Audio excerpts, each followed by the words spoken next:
What if I told you that the man who wrote the Mahabharata wasn't just a storyteller, but a living part of the epic itself?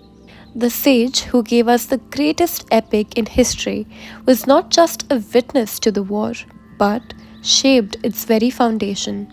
This is the story of Vedvyas, the sage who composed the Mahabharata, divided the Vedas, and unknowingly set the stage for the fall of an entire dynasty.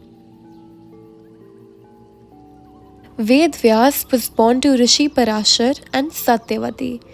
Parashar, enchanted by Satyavati's divine aura, blessed her with a son who would be a literary genius and a spiritual giant. Vedvyas was born on an island in the Yamuna river and was named Krishna Dvaipayan. Krishna for his dark complexion and Dvaipayan for his island birthplace. From a very young age, he displayed immense knowledge and ascetic power. But his true destiny lay not in isolation, but in shaping the course of history. The Mahabharata is not just a story of war, it's a saga of dharma, karma, and destiny.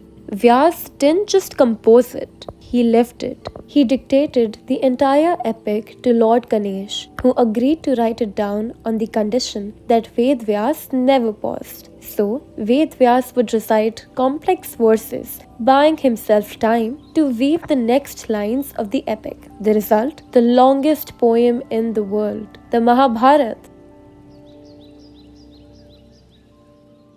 But Vedvyas was not just the epic's author.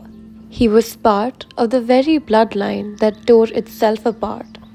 After King Vichitravirya died childless, Satyavati pleaded with Vyas to perform Niyog to preserve the royal lineage. Vedvyas became the father of Dhritarashtra, the father of the Kauravas, Pandu, the father of the Pandavas, and Vidur, the wise and righteous advisor. In trying to save the dynasty, Ved Vyas unknowingly sowed the seeds of destruction.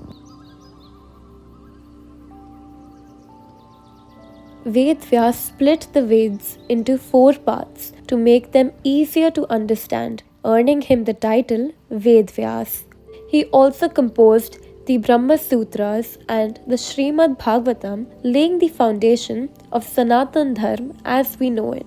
Despite witnessing the war and its aftermath, Ved Vyas never intervened. He accepted the unfolding of fate, knowing the rise and fall of dynasties were mere ripples in the cosmic flow of time.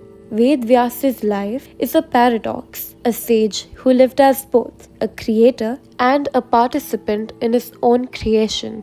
His words still echo through time, reminding us that even the grandest stories of gods and kings are, at their core, reflections of human nature. Because in the end, Ved Vyas didn't just write the Mahabharata, he became it.